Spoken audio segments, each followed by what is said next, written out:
So I've been out in the fields all day working, and I decided to come on in and put this little video together, which I've been doing for about 3 days now. But I've been very busy keeping the homestead running.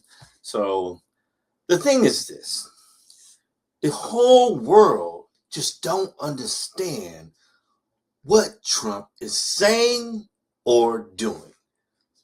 I believe personally that he's a bipolar, paranoid, schizophrenic with an impulse disorder because of this. Now, this is what Donald Trump said in Paris a few days ago.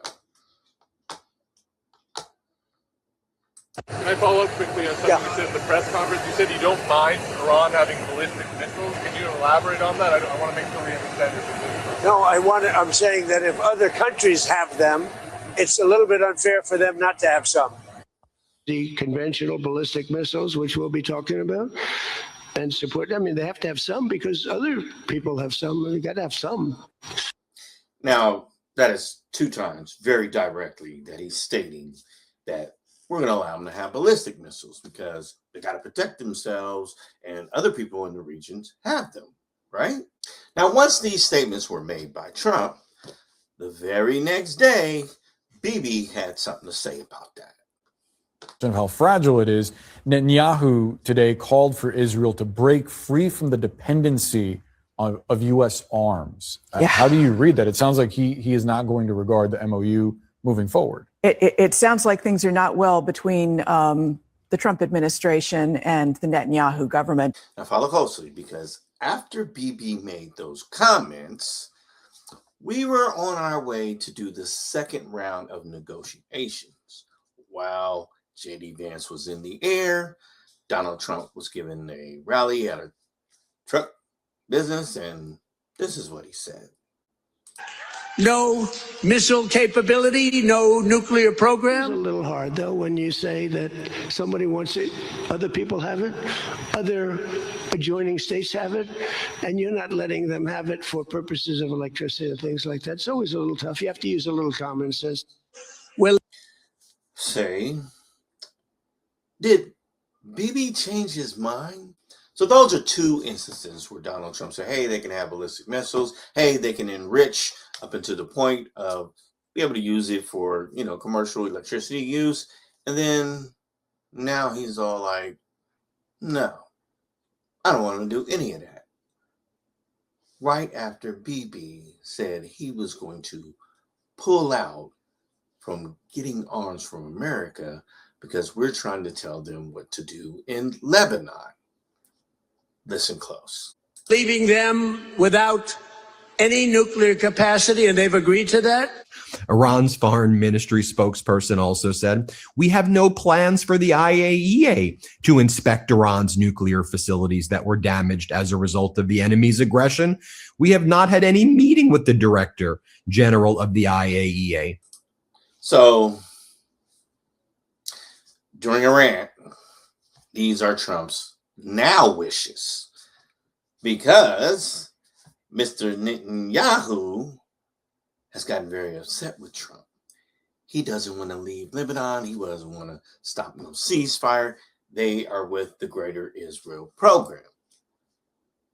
Donald Trump can't control him.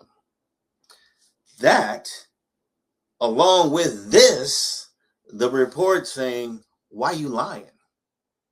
Anybody talk to us nothing about that. We didn't agree to none of that. And if you look at the memorandum of understanding, you know that's not in there. We ain't even going to talk about that for another 60 days. And one of the most basic explanations of who's telling the truth here is that right there, which is, where is the director general of the IAEA? Wouldn't the director general make a comment? Yes, we're involved. Wouldn't that individual be involved in these talks? You never know. Think of it. The fake news, they have no army, they have no navy, they have no air force, they have no anti-aircraft. We can fly over Tehran just at will. Nobody going to do anything to us. And then I read the fake news that they're doing quite well. So they are doing quite well. That was just a ploy to tell Netanyahu, hey, I ain't really going to do all that I said I was going to do. He was begging to Bibi. And we know that for a fact because of the way he flipped, because of what Bibi said. So are they doing well? Let's take account of what's actually happened in the war. Soldiers enjoying a karaoke night at one of the biggest U.S. military hubs in the Gulf. That was then. This is now. A once bustling American microcity in the desert, nearly empty and heavily damaged after a weeks-long barrage of Iranian missiles and drones. One of many U.S. military facilities in the oil-rich Arabian Peninsula, targeted by Iran even as the U.S. and Israel pummeled the Islamic Republic's large arsenal. So what impact have Iran's strikes had on America's footprint in the Middle East? You have to pay close attention to this. A CNN investigation found evidence of unprecedented destruction. We can reveal that strikes damaged at least 16 U.S. installations across 8 countries. According to our analysis and sourcing, that's the majority of American military positions in the region, and some of them are virtually unusable now. A U.S. source familiar with the situation told us that they'd never seen anything like this at American bases, that these were rapid, targeted strikes using advanced technology. Iran's main targets? Multi-million-dollar aircraft, like this Boeing E-3 Sentry, which gave the U.S. a huge amount of visibility over the Gulf. It's out of production, and in today's money, it's worth nearly $500 million. Critical communications equipment. Now, the critical communications equipment is the reason why we lost all the bases in Saudi Arabia, because they attacked that first. And when they took out the radar systems, there was no way to protect the bases. Get it? Look at these giant golf balls. They're known as radomes, and they protect satellite dishes vital for data transmission. In this base alone, Iran destroyed all but one of the radomes less than a month into the war. And crucially, radar systems. Highly sophisticated, expensive, difficult to replace, and critical to air defense. Now, none of these sites had bomb shelter roofs. Pete Hegseth has been lying to cover up all the casualties. A second U.S. source, this one a congressional aide familiar with damage assessments, described these as the most cost-effective of the targets. Our radar systems, they said, are our most expensive and our most limited resource in the region. So, I call that an ass whipping. And to add insult to injury, I'm going to piss a couple of y'all veterans off with this, but why did they let Pete Hegseth be in charge? There's a numerous amount of reasons, and one of the main reasons is that they know he don't know the law too well. And so he's been firing all the generals and stuff and everything like that so they can do illegal operations. Now, this type of egomaniac that Pete Hegseth is did not listen to the generals. Matter of fact, they came to damn near blows. And he ended up asking a lot of them to step down or firing them or demoting them. And this is what they were warning him about. They thought they were just going to come through Iran and blow everything up and everybody throw up the white flag. That's what no experience gets you. Because the Prince Sultan Air Base and the Iskan Village are still operational and host U.S. troops, though their active combat usage has fluctuated. Saudi Arabia intermittently restricted U.S. access to these bases for specific unilateral missions like Project Freedom. What does that mean? That means that we only now have 2 bases in Saudi Arabia that are slightly functional, that may have a few soldiers out there. But the Saudis have said, you no longer can attack from these bases. That's what's making everything so difficult. And we don't have radar systems. So everything we're doing has to come from way over in Israel or up in that region. And our equipment that are on the boats that are trying to navigate when the Shahed drones are coming in, it's just not enough. It's not enough. It's definitely not enough to stop the ballistic missiles because they go way up into the atmosphere and then come down. Radar can't track that. It's too late for Israel by the time we, let them know what's happening. So I wanted to know, Well, damn, how many bases did we have over there? Because I heard there was 6. That's what I heard. But through my investigation, I found out only this base right here pretty much is the one that's in full operation. It's 40 miles south of Rida. This was the primary U.S. installation in the country. It hosted up to approximately 2,300 U.S. personnel and supported air operations as well as Patriot and THAAD missile defense systems that are pretty much useless right now. So how many bases were there? We only got 2 in operation right now. Prior to the recent Iran conflict, the U.S. maintained a significant broad presence across the Middle East, spanning at least 19 locations with one primary permanent base operational in Saudi Arabia. Now, I don't know if they're saying all 19 locations was in Saudi Arabia or just the entire Middle East. But if only 2 are operational now, that's a hell of an ass whooping. That's all I'm saying. And to top that off, the Iranians just constantly disrespect him. Don't they think that if their threats had any effect, they would not have reached today's state of desperation? We do not take American threats into account for Iran to say something like this. They know some information that Trump can't configure in his brain. And I'm going to give you that bit of piece of information. You see, Trump is really bad at math. And we all have been accounting for what's about to happen with America and the financial system if the petrodollar falls. You see, Trump is bad at math. He's in the Wizard of Oz. Don't nobody bring me no bad news mode. So people don't tell him the truth. But in reality, he does know this, that the petrodollar is falling, that our GDP is gone, that there's no way we're going to be able to make up for this now $2 trillion interest that's coming. And that is why he is so desperate. And this is the way other nations are talking about us, because they see it too. The whole point about this war and why Iran is effectively already won it is that it has emasculated all the military bases, the US military bases in the region. They're finished.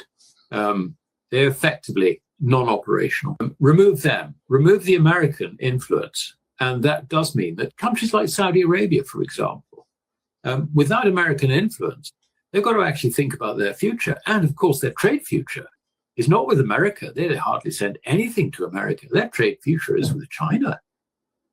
And the sooner that America gets out, the sooner that Mohammed bin Salman can start, if you like, getting real in terms of relationships with China and Russia. He's already got the links in there. Turkey is another one. If America goes, we can actually get on with life. See, this is what Trump is seriously worried about, because we've had an unlimited supply of funds coming in by way of the petrodollar, meaning that everybody that bought oil had to buy US dollars in order to purchase oil. That's what all our allies and, everybody around the world that wanted to buy oil from Saudi Arabia.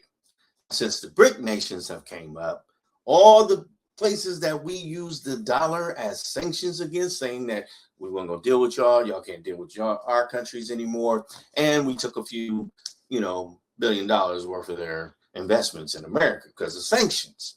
So the whole world is getting tired of that.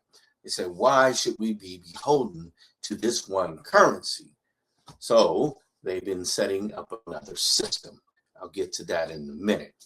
But let me show you what's happening right now under your very noses. Economic shift starting to take place because Saudi Arabia has joined a China-dominated central bank digital currency cross-border trial, and it's called Project Enbridge. Remember that name, Enbridge, okay? Now, this project, which started in 2021, is a collaboration between the central banks of China, Hong Kong, Thailand, and the United Arab Emirates to test CBDCs for cross-border trade and payments. Now, you have to understand these were all the sanctioned places. These were places that want to do big business around the world, but they can't do it in the dollar. So they're setting up their own digital currency. China's is the ones that came up with this payment system. Today, we are in the midst of a technological revolution that is fundamentally changing our world, reshaping how we communicate, access information, and purchase goods and services. That was the Fed chair letting you know about this new digital, currency that is going to change the way we get money. Because once the petrodollar falls, meaning that countries don't have to use the dollar to buy oil, there goes the heroin fund. And they go, listen, Taylor, the dollar's not going anywhere tomorrow. It's too ingrained. It's too big. You talk about dollar collapse. And what I always try and explain to people is that it's not like the flip of a switch, right? It doesn't mean that the dollar is collapsing tomorrow. Now, that day could come. Doesn't mean it's happening tomorrow. But right now, what we're seeing is that it's being chipped away at from all sides. I just wanted to throw this in here just for history, because I love history and I'm getting more involved in the economics. But I know, as well as many other people that study history, that a currency of global dominance only lasts about 100 years. First started off with Portugal, as you can see right down here in the 1400s. Then it went to Spain in the 1500s. Then it went to the Netherlands. Then it went to France. Then it went to Britain. And of course, we all know what happened in Britain and the wars and how we became the world currencies. I want to let you know we're over 100 years as far as US being the world currency. Let that sink in for a second. We're seeing less demand for US debt. We're seeing alternative payment systems that are getting ready to launch. We'll talk about that in just a second. We're seeing now the biggest supporters of the dollar, whether they want to be or not, right? Saudi Arabia, the petrodollar. When I talk to people about what the dollar is actually backed by, it's not backed by gold, that's for sure, right? It's not backed by gold anymore. What is it backed by? It's backed by oil, right? In the 1970s, when President Nixon delinked the dollar from gold, what happened? They created the petrodollar agreement, okay? It essentially created an indefinite demand for dollars because everyone who needed oil was going to be using dollars. That has been being chipped away at. We now see other currencies being used to purchase oil, especially over the last few years and even more so over the last few months. You now have Saudi Arabia, who historically has always been tied to the US, right? Over the last 50 years. Now you see Saudi Arabia moving towards the BRICS nations, particularly China. When we talk about China building their golden corridor, right? A series of physical gold vaults with their partner nations. Where are they building one? Inside Saudi Arabia's borders. So if you haven't been paying attention, because Donald Trump started this war and Saudi Arabia has been getting blasted off the map along with all our bases, they're like, what the hell are we paying you for? All them investments they did, all the planes, investments with the chips and everything like that, they're done. We no longer can use the bases in Saudi Arabia in order to attack Iran because Iran told them, hey, you let them use them bases, we're going to blow your ass up. So now this is the moment where the empire starts to crumble. Because without the petrodollar, if they start taking half their money and using this new payment system to allow the other BRICS nations to do business with them, all these banks are going to be pissed over here. Best believe. That's when things get real drastic. And we start using the word reset. I'm going to let this play out. Why is that? Why would they possibly need a gold vault inside of Saudi Arabia's borders? Well, it's because they can settle in physical gold. So now you have oil, instead of just being priced in dollars and traded in dollars, you have it being priced and traded in other currencies and now physical gold. Okay, now what do you think that's going to do to gold, right? Gold demand, right? What's that going to do to dollar demand? And that is why he's so nervous right now.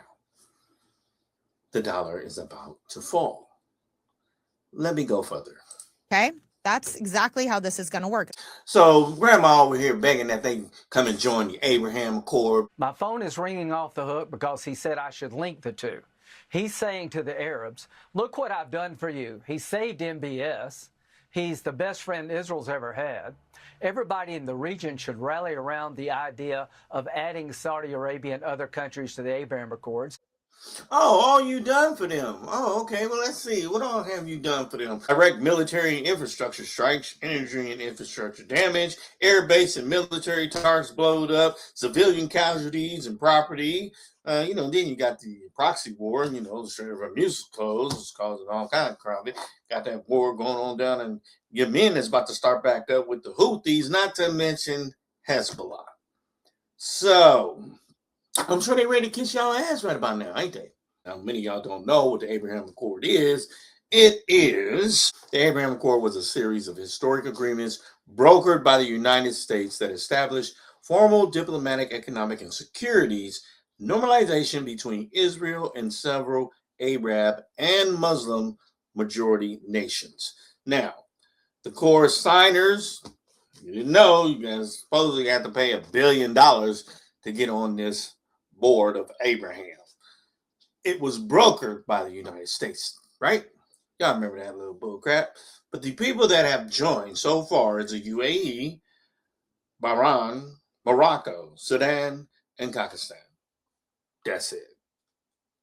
And the thing I find hilarious that he wants the Saudi Arabians to come join is this particular part about the agreement.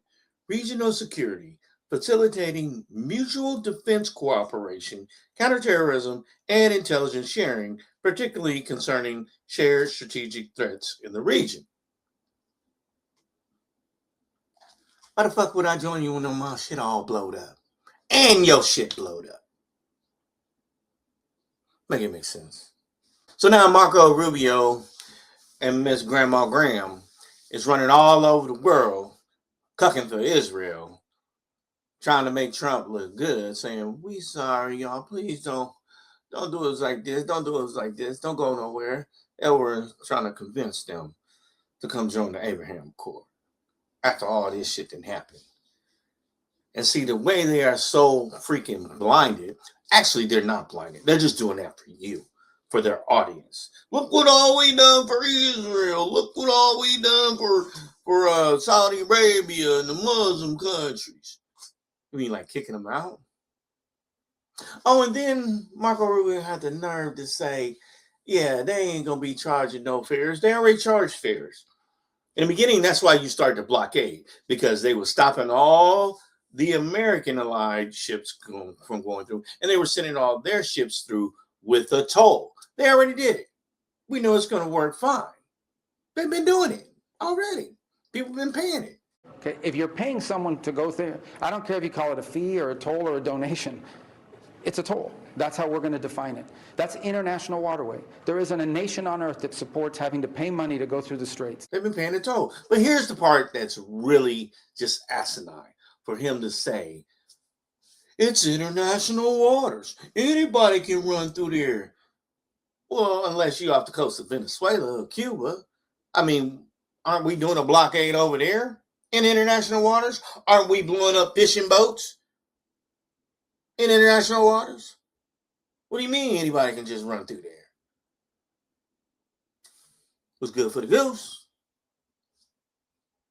I think it's hilarious how after BB basically just said, yeah, y'all gonna have to change the game plan up because I ain't doing none of that. I don't give a fuck what you give me. Then Marco Rubio want to say, oh, Lebanon ain't a part of the deal because they got a government and we got to talk to their government for. Well, why'd you put it in the memorandum of understanding without talking to the government first? And Israeli officials are meeting in Washington as we speak. Yeah. Is it your position that that process should be separate from Iran peace deal? Well, that process is separate. It's separate because Lebanon is a sovereign country. It has a government. And when it comes to Lebanon and what's happening inside of Lebanon, we're going to negotiate and deal directly with the Lebanese government. Why'd you do that?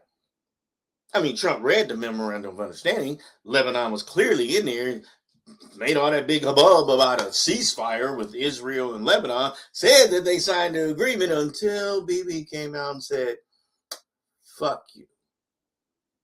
I ain't doing that shit. So now the whole game plan got to change. Trump is a punk. He's being bullied because of the allegations of the Jeffrey Epstein, because he's under duress because he don't know how to get out of this $39 trillion debt, and Saudi Arabia has left us. So the petrodollar is about to fall. As soon as they get that BIS Enbridge up and running, it's over. You can look for the reset. And when that reset happens, just remember what happened back in the 1970s with Nixon, when they did all that backing from gold to oil. Now they're going to try and do the reserves. Now they're kind of going to try and reverse that. It's either going to be gold or digital currency. But when that happens, I guarantee you, just like you lost 20% of the value of gold, when they had to say, hey, bring me all your gold. And then you lost 20% of your purchasing power because they had the debt to pay.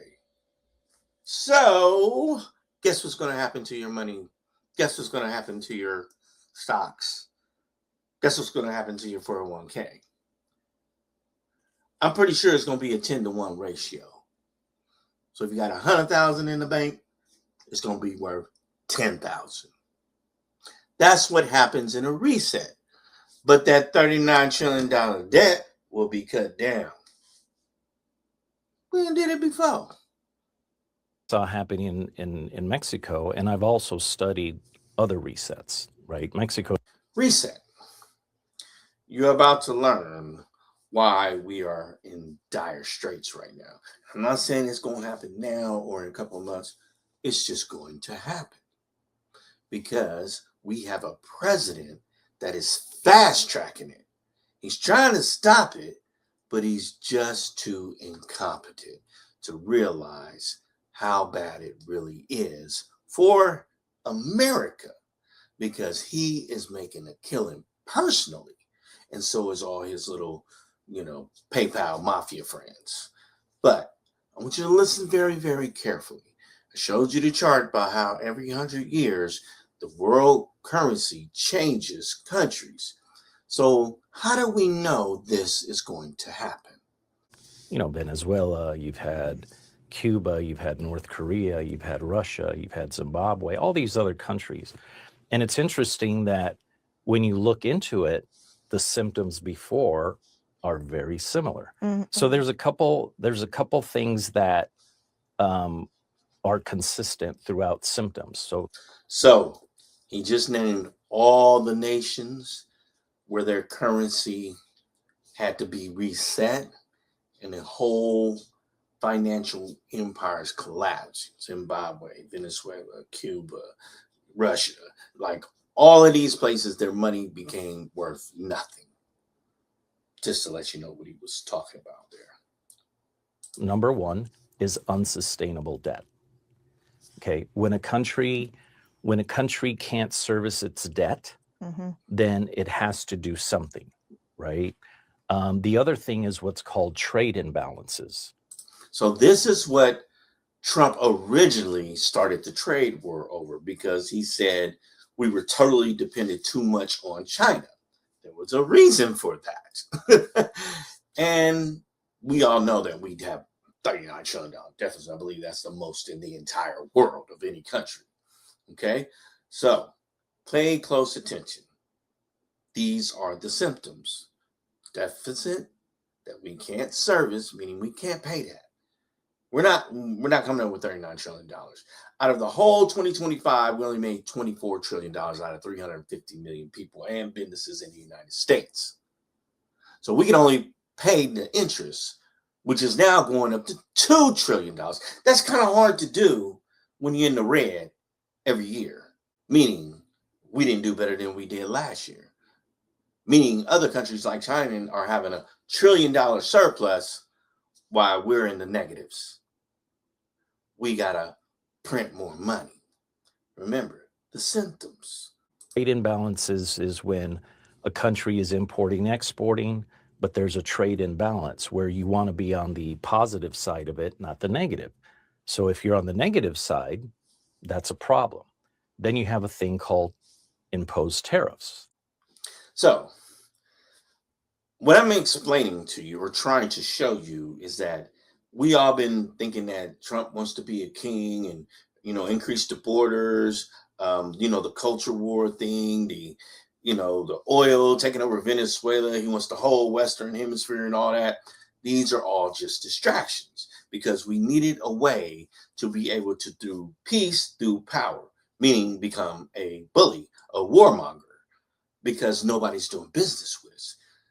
France has left. They took over $300 billion worth of gold out of theirs. Warren Buffett took over $300 million out of the market and just took it out, not investing in anything else, was expecting a crash.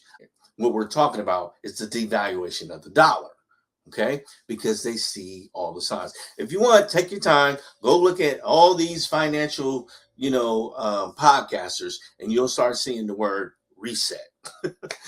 So let me let him finish explaining what the symptoms are and how America hits every last single one of them. You just had that. And why would a country need to tariff? Because one thing coming from the background in my old business, when tariffs are paid, they're paid straight to Treasury. Okay, it doesn't go to the people. It doesn't go to fund government projects. Tariff is just another way for a government to get a direct payment to the Treasury. And the reason tariffs come about is a lack of money. Okay. The other thing is higher inflation. So a common symptom of a currency is inflation starts not only being consistent, but it also starts ramping up. And I think there was a report earlier that you mentioned. I think that inflation went 3 to 6%, something like that. Yeah, it just came out. And, Yeah. Right. It's actually at 4 now. Yeah. And the Federal Reserve target is what, 1.2? Well, 2, but it's a goalpost that keeps changing. That's very important what she just said. You see, we're supposed to have a goal of 1.2. Stuff is so bad, they moved it up to 2 point something for the goal. So they're bringing it higher because they know inflation is going higher. I haven't checked for today, but I know it went up to like 3.8, 4.2, something like that.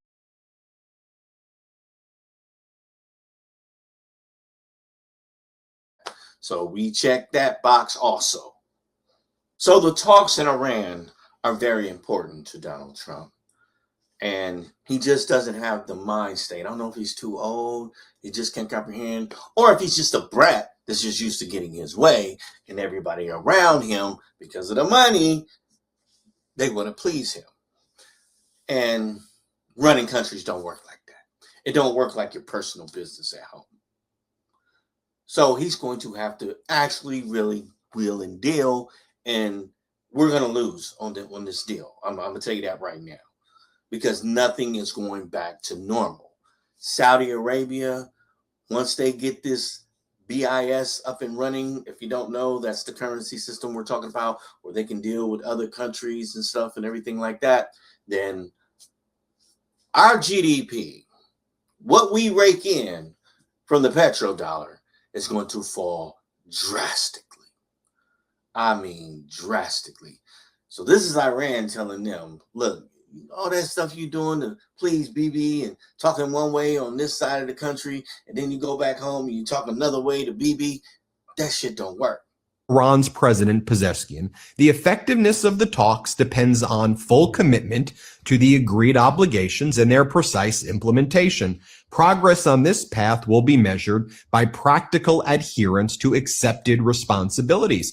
Statements outside the agreed text do not help advance negotiation. So what are they talking about? Now, Donald Trump said some things that weren't in the memorandum of understanding, of course, and we all know he's two-faced. He's trying to, play both sides of the fence. But he sent J.D. Vance on a suicide mission over there to try and work out the next phase of the talks.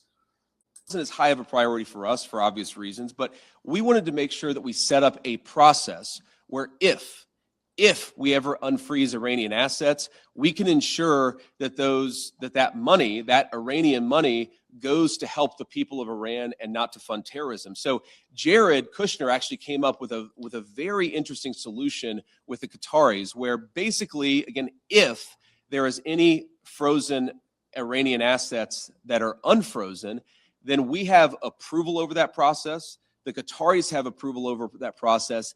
And then the money would actually go to buy American soy, American corn, and American wheat for the benefit of the Iranian people. And did you hear that bullshit? That's all bullshit. When have the Iranians needed our agriculture? I'm just saying it flat out. That was all bullshit. Everything he just said, he said after he came out of no meeting, because they didn't have no meeting, not with Iran. We know that for a fact. So everything that's coming out of his mouth is shit that him and Jared made up just to come and tell us on TV, because they had to have something to say. What we gonna say? We ain't even talk to the dude. He wouldn't even talk to us because of what Trump texted while he was on his way over there. Y'all know this. I know y'all know this. So I want to finish out what he's talking about. Then I'm going to show you what I'm talking about, and that he didn't talk to anyone in Iran about this. They just made this up on the spot. as much as I see some of the press misreporting on this, and of course, buttressed by what the Iranians are saying, or not all Iranians, I want to be clear. There are a lot of Iranians who are telling the truth about what happened yesterday. But I want to know who those are that are telling the truth, so he says, about what happened yesterday. Because we all seen what happened. They didn't talk to you at all. You see some social media reporting that gets this wrong. But fundamentally, what Jared and the Qataris and the entire team here in Bergenstock accomplished is, to me, Did you hear who he named? What Jared, Qatari, and me know Iran. So they're just talking amongst themselves to bring you the bullshit. Classic Trump deal, where if Iranian assets are ever unfrozen, they're going to go to make American farmers richer and to feed the Iranian people. That's a very, very good and very classic Trump deal. That's great for our people, great for the people of Iran, and fundamentally, again, will contribute to this regional security architecture that we've built and that we're going to work very hard to ensure that it endures. That we built. Notice how he keeps saying we, and the we does not include Iran. So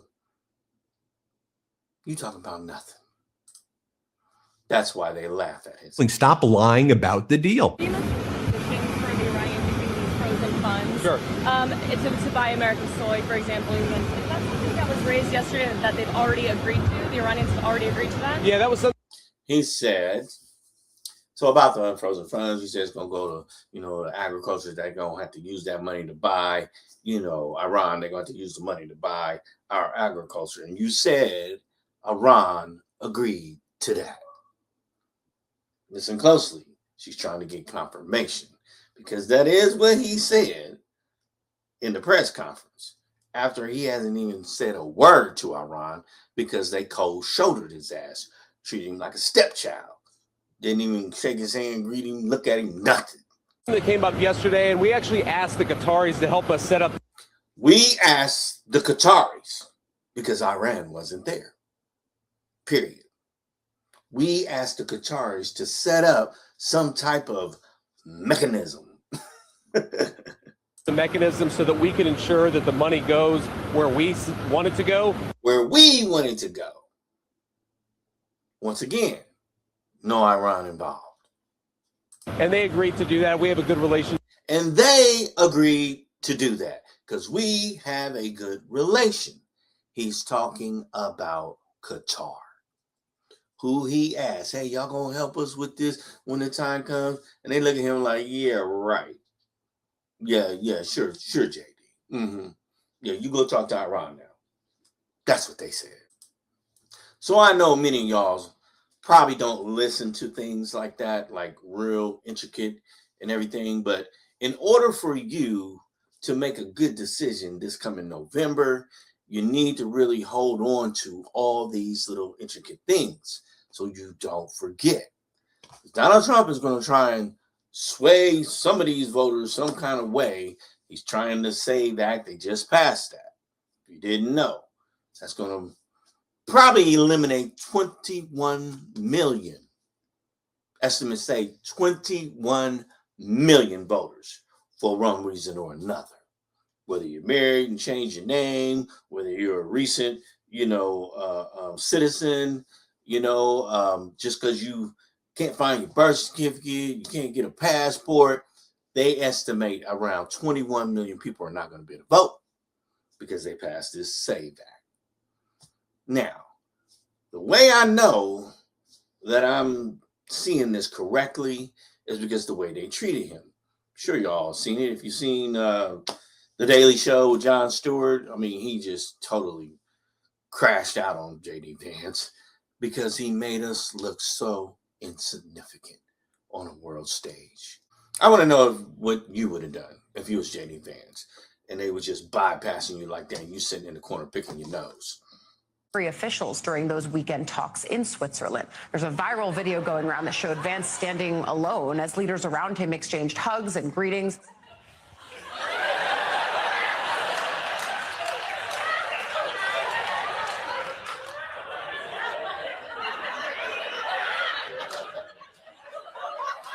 He needed a friend. But things just went from bad to wallflower, with Vance getting more and more exasperated as the mean girls just couldn't see that he has a lot to offer too. And why would they possibly be so mad? There's J.D. Vance. Oh, he went for the pick! He went for the pick! Oh no, he went for the chair! Oh no! He went for the pick and wipe! I mean, that's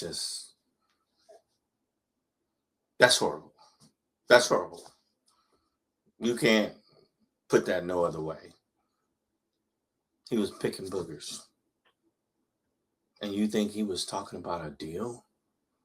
Or I should say, you think he made some type of progress? I'll let you know that they attacked another ship today because they tried to go through the Strait of Hormuz. The Strait of Hormuz is closed, if you didn't know. If you didn't know, it's closed. Iran's foreign ministry spokesperson said at a press conference earlier today, regarding Iran's released assets, we will make decisions in whatever way best serves the country's interest. There are no restrictions in this regard. We're not required to buy American corn or American supplies or other produce from American farmers. We're not doing that. Oh, man. That's Iran. Why you keep lying? You and your president. That's what they're saying. And as you can see, the Strait of Hormuz is closed, so who's telling the truth? And who's just making shit up trying to save face? Isn't that what they always do? This is probably what we're most excited about as Americans. The Iranians have agreed to invite IAEA inspectors back. Oh, my God.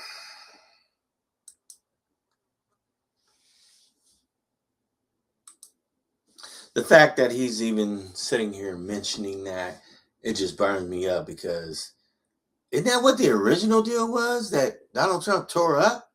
The inspectors were going in and they was inspecting everything and Donald Trump just made it up in his head, even though Tulsi Gabbard said, yeah, we checked everything out and they're not making anything towards a nuclear weapon. But Donald Trump wanted this to happen. Donald Trump wanted a legacy. You understand? So he tore up the agreement that we had with Iran that Obama did, because anything Obama do, he got to undo. And now they're bragging about getting back to the status quo that Obama set. Really? But once again, just like I said, he didn't talk to Iran. Went all the way over there for nothing. So we can talk to his boys amongst themselves. They could have done that on the phone. into their country. That is a major milestone for the American people and the first step in permanently denuclearizing or permanently ending a nuclear weapons program in Iran. And that's exactly what we wanted to do. That's exactly what we asked to happen. We made a lot of great progress on other nuclear talks. He said that's what we asked to happen. A few seconds ago, he said that's what they agreed to. Can't help but find great irony in this. Number two, a huge breakthrough. A huge breakthrough. IAEA weapons inspectors Iran has agreed to them. Yeah. Just like they did under Barack Obama, just like they were doing until Donald Trump kicked them out and blew up the deal in his first term. Now, in the background of all this lying and smoke screens and gaslighting, there is a serious threat from Israel to us. Remember, they are a nuclear nation. Remember, they have the goods on Trump, allegedly. Because we all know that Jeffrey Epstein was a spy for Israel and any other country that wanted to play for the blackmail that he had.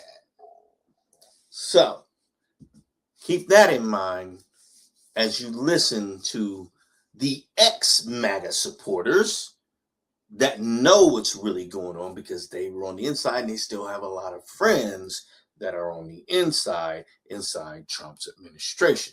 So when you see them saying stuff like this, it's bad.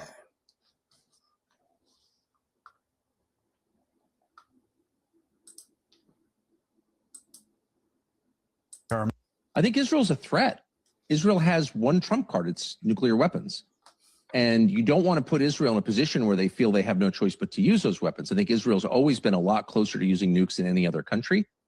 I mean, this is like wild because we're just not allowed to say the things that he's saying right now. So this is Valhalla BHT. Now, both of these, y'all know Tucker Carlson, y'all know Alex Jones. That was Tucker on Alex Jones explaining how he believes that if Donald Trump don't do what we want him to do, then we need to prepare for what may possibly happen. And they might turn against us. So who knows? They're only saying this because of what the cabinet in Israel is saying, just to let you know that this is all talk right now, but it is being talked about. Hello. So Valhalla VHT and Tucker Carlson and Alex Jones were all staunch supporters of Donald Trump. And within the last 6 months, they all like, nah, we're not with this. You lied, bro. You lied for everything you say you was going to do for MAGA. You've done nothing for us. That's why his polls are the way they are. So this is what the insiders, people that have intimate knowledge from what's going on with the talks and with the deals. And he's saying them. So that's kind of scary for him, but know that because they've said that. And I think they're now closer than they've ever been. So I'm not in charge of anything. I'm just a podcaster. But if I were running the U.S. government, I would, immediately distance myself from Israel, stop paying for their genocide, of course, on moral grounds. But I would also try to calm them down because if they get too overwrought, really destructive things could happen. That's an absolute possibility. And anyone who says it's not a possibility is lying. It is a possibility. So I would be very concerned. I am very concerned about that. I mean, we're kind of at the point now where people are just openly talking about the fact that our greatest ally is kind of hinting at the fact that they might nuke us if we fucking don't do what we're told to do. And that's not just Tucker saying it. That is the Israeli cabinet or Israeli officials that are saying this currently, that this would be a smart thing to say. All right, so it says, just in, Iranian delegation will not continue official meetings with the U.S. until President Trump apologizes for his latest threats. This is... Apologizes. that's how, by the way, this is BRICS news. That's the BRICS, nations, Brazil, Russia, India, China, and Saudi Arabia. So they are literally saying, F you, Trump, bring it. This is how hard Iran is basically, I don't know how to say, bending us over, that they are now just fucking with us and saying things like Donald Trump has to apologize now to Iran for them to continue talks. And then, Donald Trump had said this: Iran must immediately stop their highly paid proxies in Lebanon from causing trouble. I don't think it's Lebanon that's causing the trouble. So in this statement right here, it is completely opposite of what Donald Trump said before the talks. Before the talks, he was talking, there's a ceasefire. Lebanon and Israeli agreed to a ceasefire. And Bibi said, I didn't agree to nothing. So now that Bibi's not agreeing with what he thought he was just going to roll with, Trump is changing his tune and saying, Lebanon got to stop causing trouble. Before you said there was a ceasefire, that Bibi better not go over there and blow nothing up. And that's exactly what he did. You see, Bibi is invading in Lebanon. And so that's why Valhalla's like, I don't think that Lebanon is causing trouble. You see, they're firing on them because they're running through them with their military. Israel is invading Lebanon. So how you going to tell them don't defend themselves? And then when the shooting starts, you say, Lebanon broke the ceasefire. The deal is off. But a few days ago, you was like, there's going to be a couple little scrimmages, because everybody ain't got the word.